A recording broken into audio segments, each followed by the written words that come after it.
We've got some. Hey, I'm Luis. And I'm Luis. And you're listening to the Content is Profit podcast. We spent the last 4 years learning the strategies and techniques from some of the top marketers in the world on how to create content that turns into profit. And today, we're bringing them to you so you can take action immediately and start creating real content momentum. If you'd like to learn more about how to turn your content into profit, go to contentisprofit.com. Oh, yeah. Legend alert. That's right. Today's guest is an incredible author and entrepreneur that could be considered as royalty in the world of sales. If you dread the feeling or even the thought of rejection, then this is a conversation for you. That is right. Today's guest is the world's #1 authority when it comes to trust-based selling. He will help you break through your fears of selling and tap into your true authenticity. I have the feeling that this one will go into the Content is Profit Hall of Fame. He's also the author of the bestseller Unlock the Sales Game, Lessons from Toby, and currently working on the One Call Sale. He also hosts a live show called Stump the Guru. I hope you are ready as we are. That's right. Without further ado, please welcome best-selling author and the world's #1 authority on trust-based selling, Ari Galper. Welcome, Ari. Hey guys, how are you? Pretty good. Thank you so much. For those listening, Ari is joining us from Australia right now. It's 6 a.m. over there. So thank you so much for the commitment to your message and to sharing with the world all the lessons. No problem. I always do salsa dancing in the morning anyway, so it works out just fine. No problem. That's perfect. I know. We always do salsa dancing at the end of our Friday. So, I mean, it's perfect. It's meant to be. Exactly, Who needs coffee at this point, right? Exactly. Yeah. Ari, I'm actually excited to have this conversation, obviously, because a lot of the people that tune into the show, they're in this world of, obviously, entrepreneurship, trying to build their own business, their own systems, right? Obviously. And from day one, we've talked about content being that vehicle to facilitate the sale. But at the end of the day, sales is like this topic that not a lot of people want to really talk about. And it's so necessary to building a business. So here, that's the reason we brought you, because FONZI needs it. That's the real reason. But why don't you share with us a little bit, for those that don't know you, a little bit of your story? Like how does this start for you? Sure. I'll kind of give the backstory behind the concept of trust-based selling that I've been specializing in the last 20 years. And I think the story might connect us all together here, especially FONZI, his stories. But about 20 years ago, I was a sales manager in a software company. And we launched the first online website data collection tools called Google Analytics now. You probably heard of that, I'm sure. But we launched the first product years ago, and I was managing 18 people. The big leads came across my desk, the big opportunities. And this one contact gave us a call. I got the lead, called him back. Great conversation, big company. There are lots of websites. If I close this one sale, it will double the revenue of the company in one transaction. That's how big it was. Wow. Big opportunity. So he agreed to a conference call and a demo to show it, so we can show him our product on the line. So the day finally came, Friday at 4 o'clock in the afternoon. I'm in the conference room with my CEO. I closed the door behind me. There's a big, long conference table in the middle of the table, and it's a speakerphone, the old school ones, like Star Trek's conference call phones. And I dial the number to call in for the conference line. He picks it up. He says, "Hey, Ari." I said, "Hey, how's it going?" "Good." And he says to me, "Let us tell you, Ari, who's with us here in the room." And I was like, "Oh, didn't realize there'd be someone else in the room." Next thing I hear is, "My name's Chris. I'm CEO." I was like, "Oh, this is good." "My name's Mike. I'm head of IT." This is even better. "My name's Julie. I'm head of global marketing." Oh, perfect. Everybody on this call was a decision maker.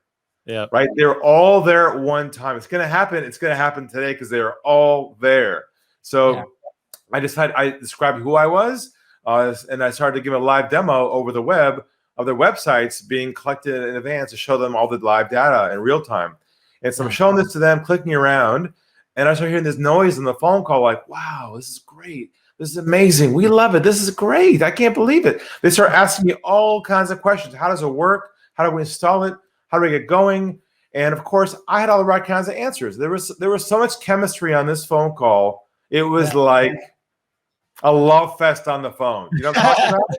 No, I'm assuming no sweaty pits. Fonzie gets the sweaty pits all the Yeah, time. I get super nervous on those.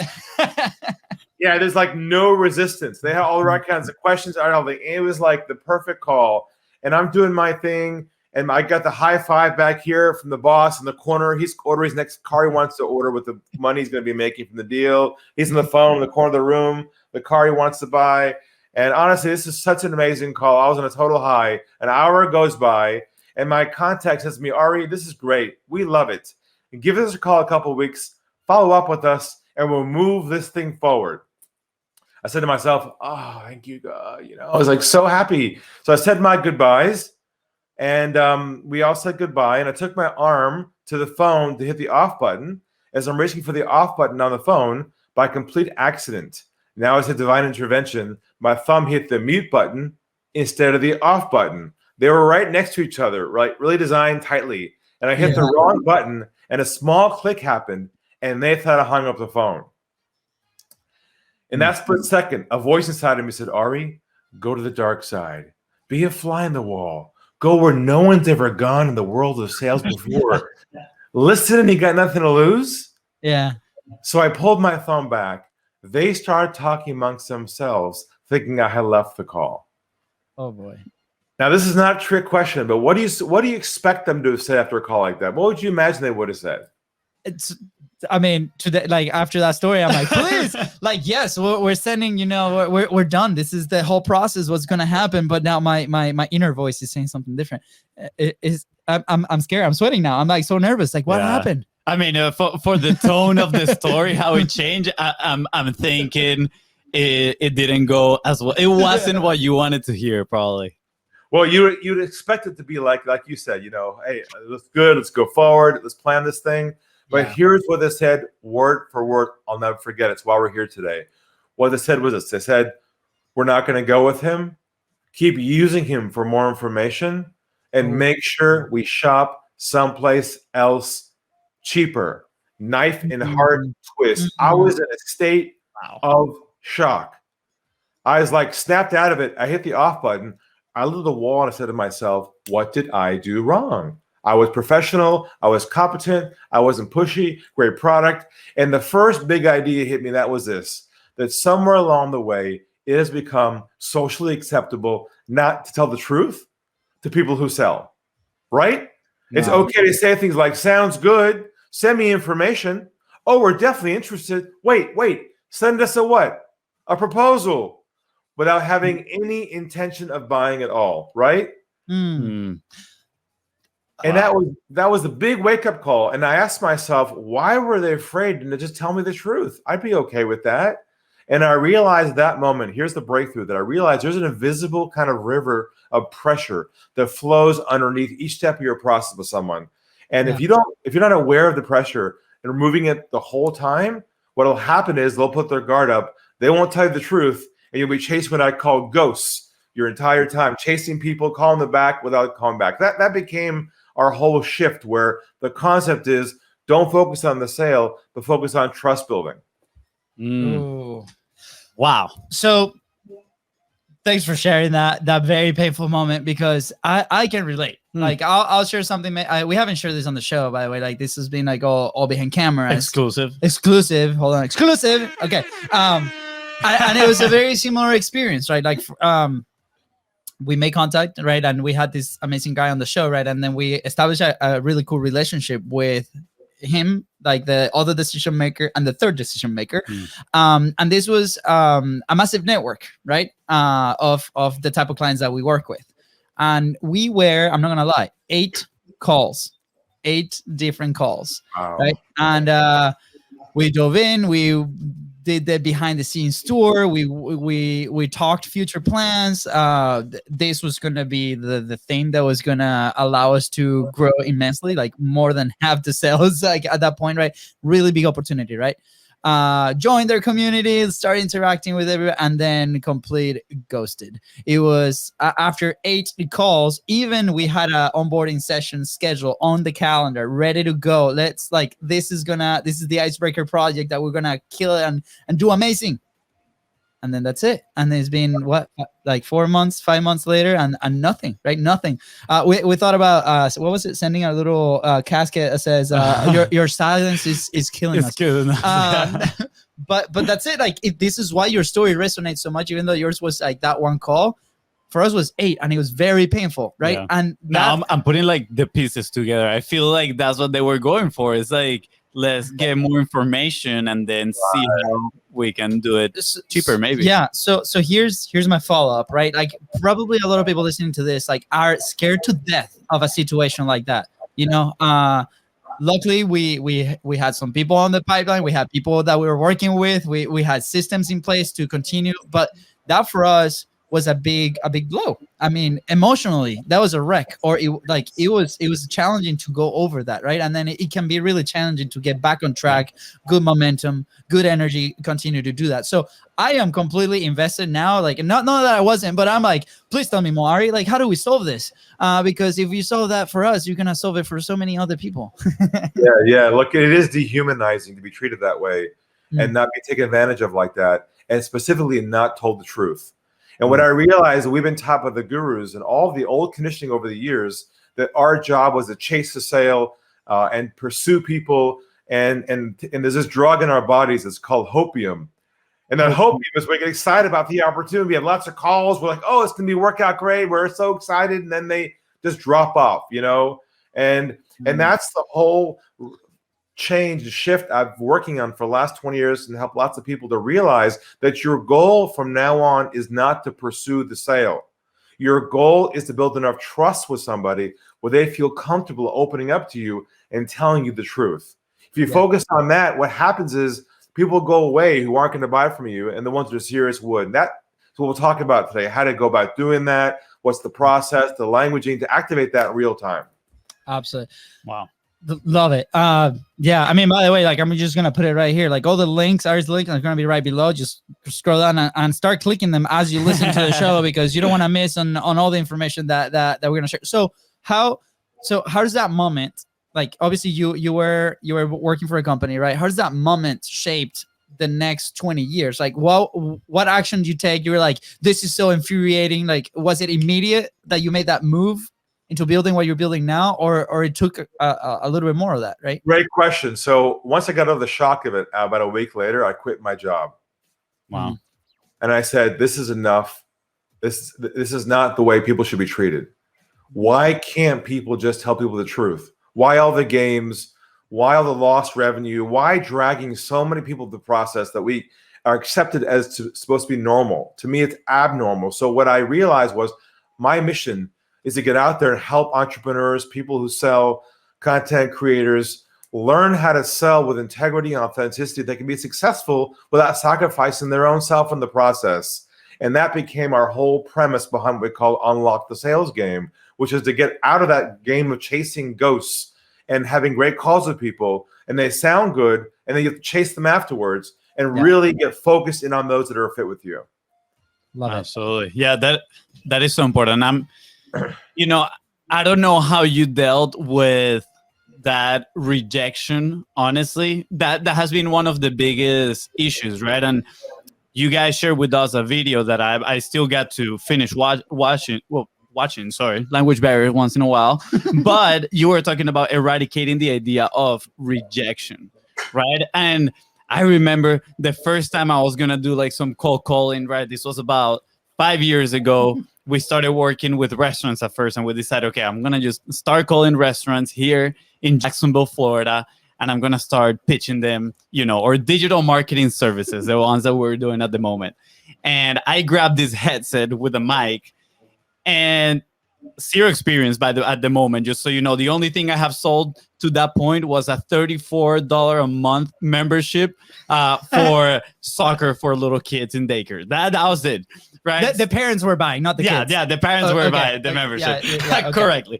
But it goes like this: I put on the headset and I start walking back and forth in my room just by myself, just trying to mentalize myself. I'm like, you can do this. You can do this. It's okay. You know, if they say no, it's totally okay. Right? I was just so scared of the feeling of people saying no, literally, or no, thank you, or the owner is not here. just call back later, or we don't want to talk to you, right? I was so scared of that. So it caught my attention when you were talking about eradicating that feeling of rejection. And I'm sure that is very tightly needed to the trust, right, that you're developing. But at the same time, I'm thinking it has to probably do with something internal inside of the person that is, selling in this case. So I'm curious, how can we, start eradicating that fear? Well, you're on the right track. So what I discovered is that rejection actually is triggered by certain things you say and do unconsciously that cause the other person to push back on you. Mm-hmm. And we'll talk about those today. And we can go through examples of that today as well, of what are we doing we aren't even aware of that cause the other person to kind of not tell us the truth. And if you break that, crack that string, crack that code, you make a huge breakthrough in your business. Absolutely. Tell us more, please. Tell us more. I'm curious. Are those some of those principles that you mentioned to us? Yeah, there's some core principles behind our system, and I'll walk you through that now if you like. That'll kind of give you guys some insights and some examples that people can use right away to break that string, break that connection. Absolutely. That would be amazing. I love it. So before we dive into those, right? Like, so I used to manage fitness studios, right? And the people that were coming to work for us, they came under the impression that they were a front desk person, but no, they needed to sell memberships, right? And it was such a challenge, right? Because sales somehow has a negative connotation, right? Like we now believe, like Fonzie and I, right? It's our belief, like it's our duty to actually go ahead and make this happen because we believe that our product is the best there is in our category. That's it. And it adds so much value and it brings results, right? But it took us years to get to that mental level to believe in what we've done mixed with something else, right? And now we're coming to this point where words matter big time, right? And there's, like you mentioned, these indicators, right, that we might not be aware of in these conversations, right, that if we are and we start making a conscious decision on adapting and changing and evolving, it's gonna make our life easier, right? So I just wanted to paint that picture for the people listening to, because they might be in a position where they might be training some of their staff members, they might be selling themselves their products, right, and this is not taught enough. Like it's not out there because we have this image of the sales process that, like you mentioned earlier, like, do we need to chase this out? No. So what are some of these principles? Now we can go back into what are some of those principles that are going to help us to that process? Yeah. So the first core principle behind our system and philosophy is the idea of always be diffusing pressure, taking pressure out of the conversation so they feel they can trust you. And how you do that is we developed our own what we call trust-based languaging, not scripting, but words and phrases that trigger trust immediately in real time so they feel comfortable opening up to you. Let me give you a great scenario, like your gym or whatever. Let's say you're on the phone with somebody for a first conversation and they're a qualified, they're a good fit for your product or your services. There's good chemistry there, good conversation, a call comes to an end. Normally in sales, when we sit in the call like that, we say things like, hey, how about we get together? How about sign up? How about we're taught to move things which direction? Towards the sale. That's our mindset. Our mindset is move them forward, right? Yep. But what happens if you try and move somebody forward at the beginning, they aren't ready yet? What do you break right there with them for the beginning? Trust. Right off the bat. Yes. So same scenario, but our thinking, our mindset, our languaging. Call is going well, good chemistry, it could be a good fit. Call comes to an end. Rather than saying, hey, how about we move forward? What we say instead is this. We say, where do you think we should go from here? And I'll say it again. Where do you think we should go from here? Now, how does that change the dynamic of the moment? What are they thinking right now? I'm like, let's move forward. Like if it's a fit, right? Like it feels like you're handing now the power to the other person, right? Correct. We're shifting them. And when you say to somebody, where do you think we should go from here? Usually they're in a state of shock. Yeah. They can't believe somebody in business actually asked them what they want to do. That's unheard of in selling. Yeah. And usually, you know what happens? Usually they say things like, I've got one more question. Or wait, what about this? You know, it comes out the truth. And that's the goal. Your new goal of your sales process is not to focus on the sale anymore.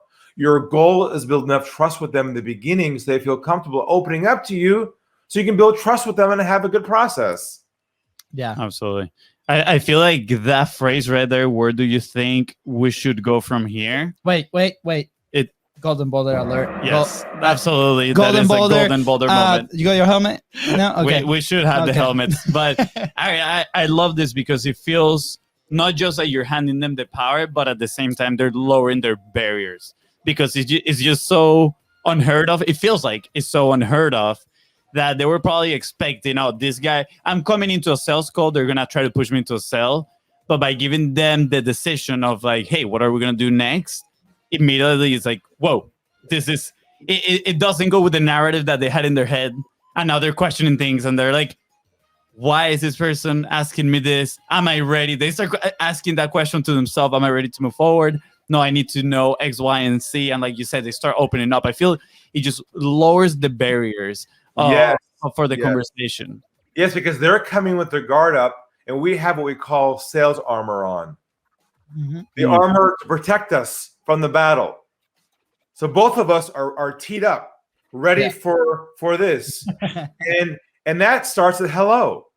And unless you're aware of that and you know how to diffuse that pressure and re-engage at a level of trust, well, here it comes, here's the bomb, they have to feel that you actually care about them. Yeah. And they not just make the sale. Yeah. And they can only feel like that if you actually care for them at the end of the day, right? When your expression of your tonality, of your languaging, of your mindset has to convey to them, we aren't here for me. We're here to focus on your problem, not my solution. And that's the shift we'll talk about today. We'll talk about this whole, what I call doctor-patient relationship mindset, where they've got a problem, you've got a solution. The doctor, what they do when you go see a doctor, they diagnose your problem. They don't try to become your friend. They don't even try to build a relationship with you. And it's funny, I'm working on a new bumper sticker right now, and it's going to say, doctors don't do coffee. Yes. Because, see, we're so used to the, hey, how's it going? Nice to meet you. Great. Where are you from? Oh, see, we're so used to the whole rapport building, laid in thick. They don't want to become your friend. They just want you to solve their problem. But we're so conditioned the old way to put all this stuff into the conversation, they know it's fake anyways. Wow. That is it. Oh, that is so interesting. I'm going through my head and I'm like, you know, I'm not going to lie. I'm a very friendly person. I feel like we both are. And we do love to connect with the people on the other side of usually a Zoom call, right? And we're like, oh, I love what you have in the background right there. You know, I noticed you have the Porsche book back there. So I'm curious now, how do you start that moment if, you know, he's coming from the mindset, the other person might be coming from the mindset of, you know, let's get this over with. Like, you don't need to build rapport, this type of rapport with me because I know you're trying to sell me. How do we start the conversation then on the basis of we want to build trust? We don't want to sell, we want to build trust. Great question. You guys are super smart questions. Now, the first thing I will mention is you don't have to change who you are. You can still keep your personality. This is about being authentic with people, not about adding stuff to it that doesn't fit. So stay who you are. All we're saying is become aware of how you're being perceived to people, okay? And adjust to that. So here, I'll give you two scenarios. One scenario is an outbound call. If anyone on your listening here does outbound prospecting, maybe some, maybe don't, here's how you begin the call our way. Okay, the normal way is what? Hi, my name is, I'm with, we are a, do you have a couple minutes? How are you today? That's the typical way of doing it, right? Yeah, and then straight to voicemail. And when you hear that, you're like, it's over at hello, right? Yeah. It's over because the brain shuts down. You know what it is, sales call. Yeah. So here's how we do it. You know, if you know the person's name, hi, John, my name's Ari, and here it comes. I'm hoping you can help me out for a moment. I love that. And human nature, when you ask for help, is going to say, how can I help you? That's called a two-way dialogue at hello for people trying to make outbound calls. And then from there, you flow into what I call the problem perspective, where you say, I'm just giving you a call to see if you'd be open. Notice the word open, not interested. If you'd be open to some different ideas and insights on ways to deal with the issues of, and you plug in a problem that you solve. You don't talk about your solution. You focus on their problem. That's the whole shift here. The whole shift here is you do not have permission to talk about your company or your solutions until you unpack their problem. It's like the doctor doesn't prescribe the medicine until after he does an x-ray to identify what the problem is. The same metaphor here. And now that's the one scenario. The other scenario, let's just say you have a funnel, right? A Facebook funnel or something. You have leads coming in off a webinar or whatever it is, and you end up on a one-on-one call with a possible client, which is a common model these days. Right? And you have a first call with someone who's a lead, a qualified lead, and you get on the line with them. Here's what usually happens. Hi, how's it going? Nice to meet you. Great. Hey, what did you enjoy about the webinar? Really? Okay, great. Look, it was nice to meet you. Here's a plan today. The plan is I'm going to walk you through. We do this whole kind of like preamble to the it's like the funny, like there's all this thing. And then not see, they know right away it's being set up for a sales call when you say that. Here's how we do it, okay? Nice to meet you. Nice to meet you as well. If it's okay with you, asking permission. If it's okay with you, can we start with you? Share with me a little bit about your situation, about your journey, your story, and your current business challenges, and we'll go from there. Wow. That's the doctor saying, where does it hurt? Yeah. What a difference. I can feel it on this side, honestly. As you are sharing this, I'm literally just imagining the sales calls that I've had and literally starting with like, hey, this is what we're going to do today. And honestly, that's because that's how we've learned, right? And I'm not going to lie. I haven't felt like bad saying it that way because, again, like my brother said, like we know we can really help them. But I really enjoy the way you're putting it, right? Saying, if it's okay with you. Just asking for permission right there. I feel like the other person immediately off the bat, they feel that they're being taken into consideration instead of I'm just on this call for the ride and see what's gonna happen. Right now we're both talking here. It's a two-way communication instead of just us trying to dig the information out of them. Yeah. All right. For the record, go ahead. Sorry. Here's the thing. We all love what we do. We're passionate about it. We're so passionate, we can't wait to tell everybody about it. The problem is, if they don't know or trust you yet, and you start with your passion, what are they thinking? Oh boy, here we go. I got another one. So I'm not saying don't be passionate about what you do. Yeah. All I'm saying is start the process about them and not about you. Yeah. I love how this, I mean, at the end of the day, are you like, just be a nice person, right? Like, let's listen first. By the way, I agree 100%. I'm going to play a little devil's advocate for that last one, right? Sure. So, if they go through funnel, they've consumed your content, they believe you, right? Like at some level they trust because they've been consuming your material for a long time. They read your book, right?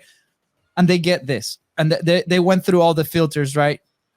So, isn't it fair to start the call assuming that they already trust you because they've been already indoctrinated and they are the ones taking action to get on that call, right? So isn't it fair to start it that way? Because I had that question as you were telling that story in my head. I'm like, okay, but is it that too egotistical? Right? Is that how you say? Is it ego talking? Is my ego talking like in that situation, or am I assuming wrong? Even though they've consumed and they're like probably already there in the decision-making process because they already trust us because of the proven, the testimonials they've seen, they consumed all of it, right? And they're like, I'm here on this call because I'm ready to buy, right? Have you encountered obviously that situation? Is it the same scenario? What do we do? Making assumptions is the problem. Just because they consumed your content, loved your video, loved your content, loved this, loved your book, loved everything in the mail, whatever you sent to them, whatever on email, when they show up on that call, you start from the beginning. Yes. You do a diagnostic process and diagnose their problem. The minute you make assumptions, what happens is you start slipping back in the sales mode because you assume they're going to buy, and you start talking about your stuff. You're like, yeah, hey, baby, let's do this thing. And they're like, nope. The guy's like, wait.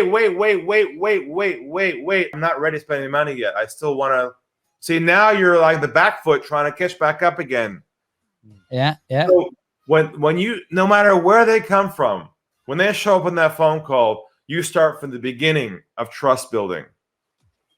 Yes. Wow. Thank you for that, because we've talked for so long. I mean, this is what, episode 193, and obviously the content like itself, we've noticed it with people that come into our world, right? There's a level there, but at the same time, we still have to work on that relationship. It's like when you get married, that's just the start of that relationship. You're like, you gotta keep working on that relationship forever and ever, right? Like, and Katie, this is director. Katie's my wife, so Katie, this is for you. I love you.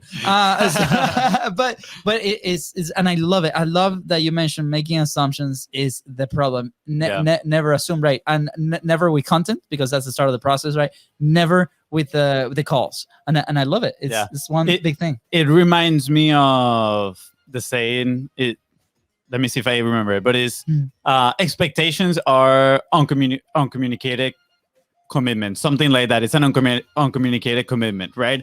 This sounds very similar. An assumption, making assumptions is a problem because you are the only one that is, making that assumption, right? So you, in your mind, you already committed to that sale happening when the other person haven't told you yet.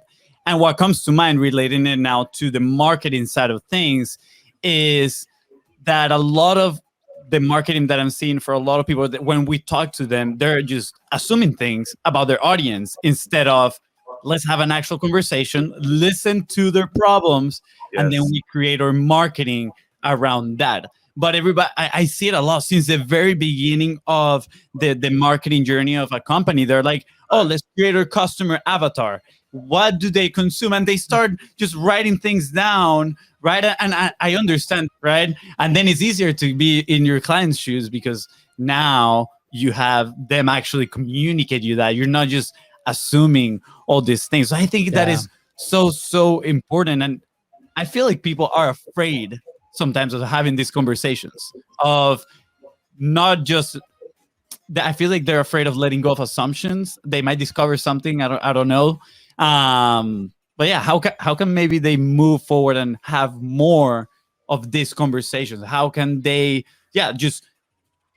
communication is the word here. I feel like communication is key for everything. Look, usually when we're at home with our family and kids, usually we are ourselves and authentic. When we get to work and business, we change who we are. We make assumptions. Where we're so conditioned from the old sales gurus, and what we believe selling is that we just jump in and start our process without considering the other person. And you're right, there's a gap. So if I'm saying, let go of the sale. Don't focus on the next step.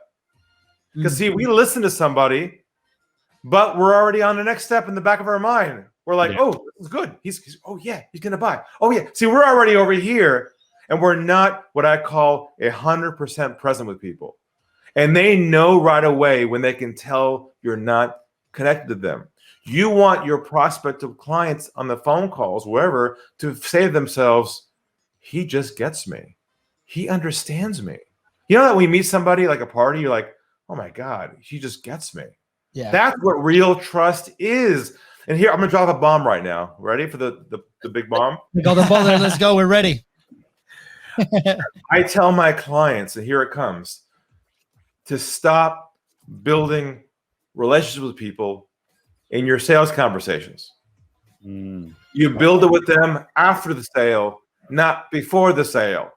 Trust building and relationship building can be mutually exclusive. Yes. They don't have to like and know you to buy from you. They don't have to like another doctor to solve the problem. See, we think they have to like us and know us. We're like, hey, how's it going? Talk to you next week. See, when you cross social norms and business norms, you mess the whole thing up.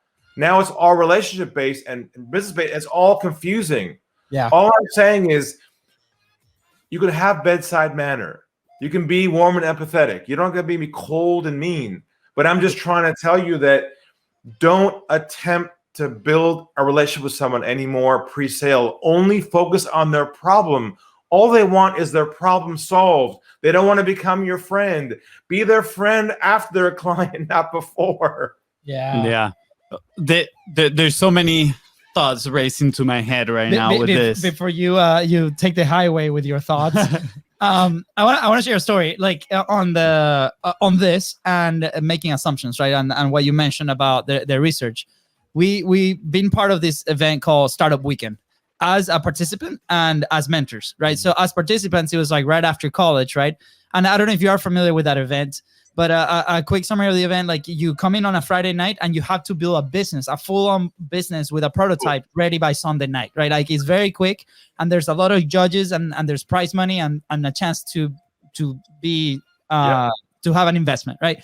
So I remember as a participant, the first thing they ask you to write all these ideas of your business on a board, right? People vote and then you form this team.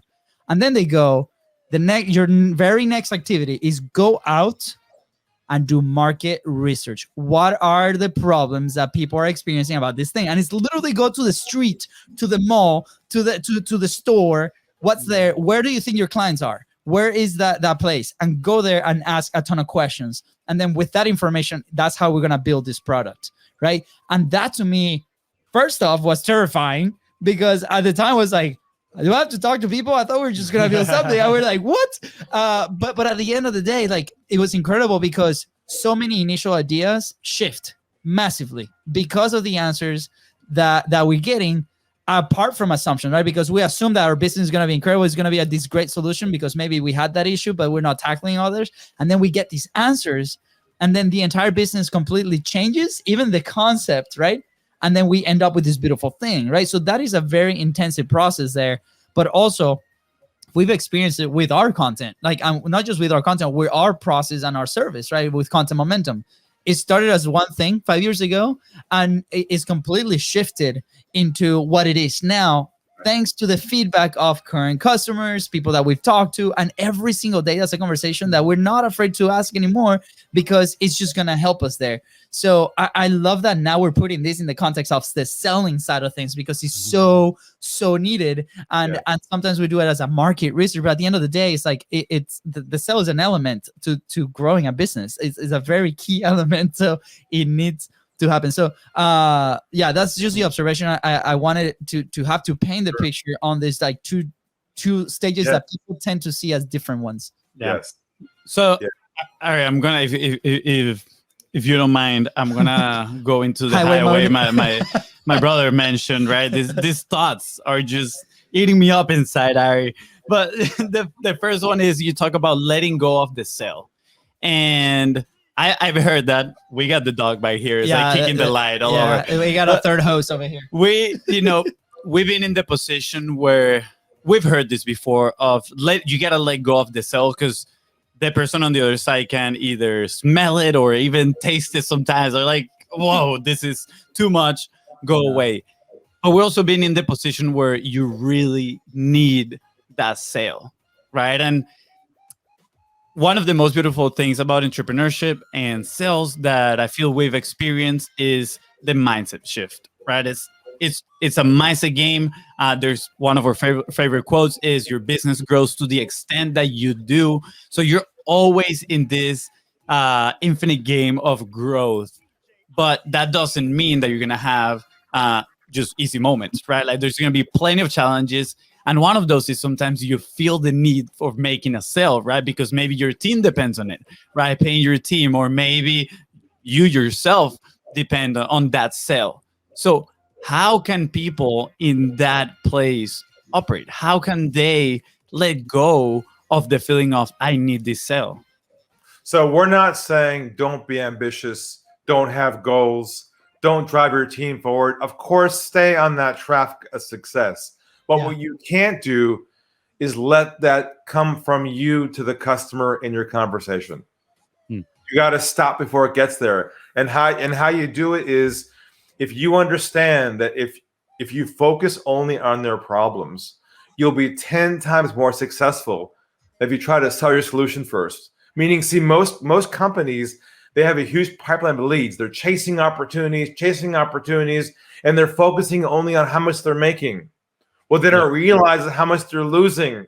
It's the 80-20 rule, right? So 20%, hey, we're doing great. But they realized they lost 80% because they were burning those leads selling the old way. So all I'm saying is, if you hop over this side of the fence and you focus on this goal, you'll make so much more money doing this. You'll be like, oh my God, we lost so much. Yeah. It's, I'm not gonna lie, like it's tough. It has been tough sometimes when I find myself in that situation. And I remember a very clear one, honestly. I was talking to this lady, and she was telling me how she was using content and what she wanted with content, right? And I feel like I did a decent job at first of listening to her, right, and understanding where she was coming from. But this is when I realized I didn't do enough dig in the problem, that I really didn't understand where she was coming from, because I jumped in to offer a solution that was way higher than what she could afford, right? And by me making that recommendation in the first place, clearly you can see that I'm not listening to where she is at right now and what kind of investment makes sense for her. So when she told me no, I immediately started kind of like downselling. I was like, oh, well, if that one doesn't work, I got this one. And then she's like, no. And I was like, oh, we got this other one, right? And I could tell on her face and on inside of me, like, this just devastated me. And then it destroyed my sales confidence for the rest of that call, right? I even felt a little bit embarrassed, not gonna lie, but I could see in her face the change of the expression from, oh, this guy's listening to me, to, oh, this guy's just trying to sell me, right? And I was like, wow, that was devastating. Yeah, see, you were in a sales mode, not trust building mode. Absolutely. 100%. 100%. And the other thought that I had, right, was, you said stop building relationships before the sale, right? And I put here, trust building is different than relationship building. Now, we come from the world of content, right? The show's called Content is Profit. Sure. And really? Yeah, absolutely. Last time I checked, it's still called that way. Yeah. Okay. So, Ari, I've a lot of people, right? Actually, yesterday I was on this thing called a Twitter chat, right? And they put some questions in there, and then there's a lot of people commenting and giving their opinions. The question was about relationship marketing. Literally, it was the whole topic of the Twitter chat: relationship marketing, and how can you build relationships through content. It wasn't named trust building through content, it was relationship building through content. And most people, I feel like, they do believe that you need to build that relationship before somebody actually buys from you, right? Especially now on the content side, before you actually have a real call with someone, there are two separate things. One is pre-marketing, lead generation, content creation.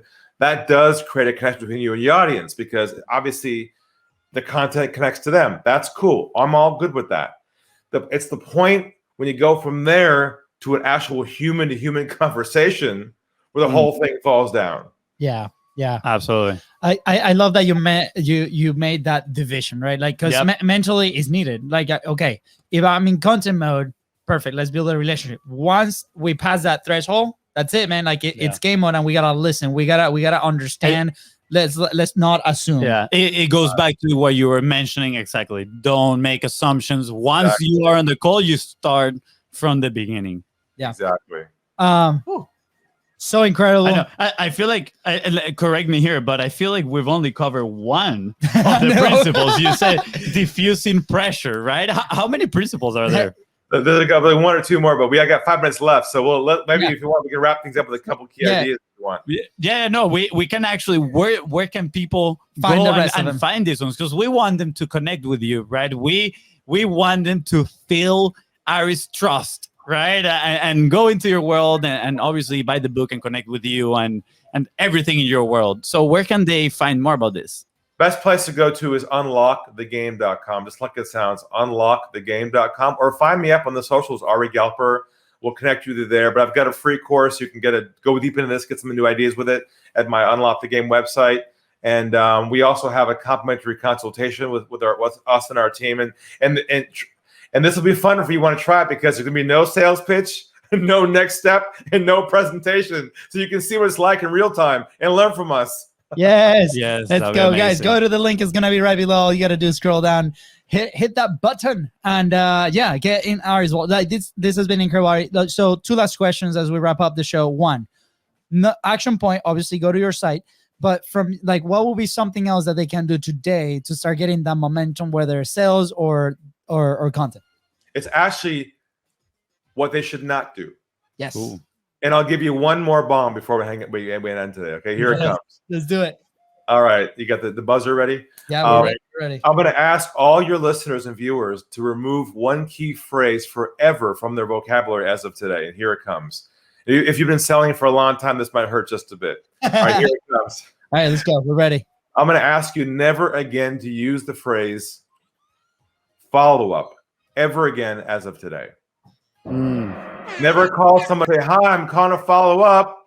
I'm writing you an email to follow up. What's the only industry in the world that uses the word follow-up? Sales. Sales. And here you are. You know, you want to be nice and heart-centered, but your languaging screams, hi, I'm calling to move things where? Forward. Yep. There's a few more classic ones too, like I'm giving you a call to touch base. Remember that one? Oh, yeah. Or check-in. These are all 1980s. We still use this stuff. And I mean, today it's crazy. So here's what you say instead. You say, I'm giving you a call to see if you have any feedback on our previous conversation. Any feedback on our last meeting. Any feedback on the ideas we had. See, feedback's going away from the sale, not towards the sale. When you go the opposite direction of where they expect you to go, we create an open space where they feel they can trust you. All right, thank you. Wow, I love that. That last moment where this was such a philosophical way to put it. When you go a different way that they are expecting, you create the space for trust to be built. That is, great image. Wow. I think Fonzie needed this. I needed this so much, Ari. Honest, thank everybody, you so much. everybody. Yeah, all right, thank you. Last question of the show. You've been publishing for quite a while. You're a published author. You now are in the podcasting circuit, right? Like, where would you be if you did not publish? No, publishing is everything. It's what gets your message out there. It's what makes an impact. I've been focused for 20 years on publishing the message. I've got, of course, my book, Unlock the Sales. I've got a new one coming out next year called The One Call Sale. No, wait, let's go. How to compress your sales cycle to one call versus multiple steps, which would be a huge breakthrough for people. Yes. And so, yeah, publishing is everything, and content is key. As long as your content is about the problem that you solve, not pitching your solution. Yes. Love it. This deserves this one, Ari. The horns out, Yes. man. All right, like, oh man, this has been incredible. Thank you for coming on. Is there any last thoughts you want to share with us before we head different ways? I would just say one last thing, and all my stuff's very contrarian, and here it comes. Stop selling, build trust instead. Love it. That's right. Stop selling, people. Fonzie, stop selling. I know. Thank you so much, Ari. That's gonna be printed in his forehead. And on my forehead as well. Sounds good. Yes. Yeah. All right. Thank you. With that said, thank you so much for tuning into the Content is Profit podcast. Go ahead and follow the show in your favorite platform and at BIZBROS Co. That is right. And if today's guest helped you move one step closer to your goal, which we are sure he did, please don't forget to share this episode with somebody else and leave a 5-star review. See ya. Bye, guys.